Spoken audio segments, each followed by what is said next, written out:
How much should you fill the bottle if you have protein powder in this and use it as a 4-meal shaker system if you have it in a rucksack? So I'm using 2 shakers like these in order to store protein powder in my rucksack and to then use it as a kind of a meal shake with my 2 other bottles. One is the water bottle, one is the food shaker bottle, which I have already filled with water. If I then have it filled with water, I can then just open it up and pour basically meal powder into this by opening this up and then pouring it into this. Now, one of the questions I had was how much I should fill this. Now, the kind of obvious answer, first of all, would be that, or the answer that would come up in the beginning is that I would take this and I would just use a funnel and then just add the protein powder and just have it like this, because then I could also use the top in order to store protein powder in the remaining part that is basically going beyond this here. Now,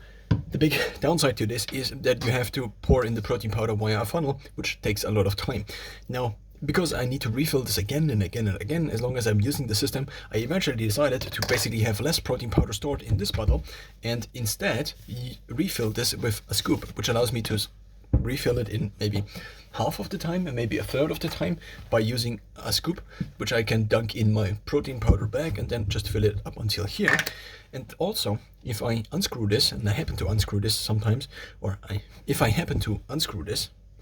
I don't know if this is a proper sentence, then there is also, I don't have the risk that the protein powder in here then falls down onto basically whatever surface I'm working on. Now, I'm filling this up until here, and then I'm just screwing this like this,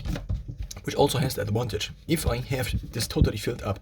then once I basically am using this in order to pour protein powder into the second shaker, that there is a little bit of air, which means the gravity pulls basically the protein powder and basically accelerates the protein powder, which then means that it falls out better compared to if this is all filled and I then need to basically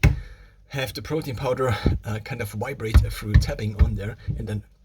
having it fill in there, which basically works less well compared to having a little bit of space in there, which then means that it can basically fall out easier.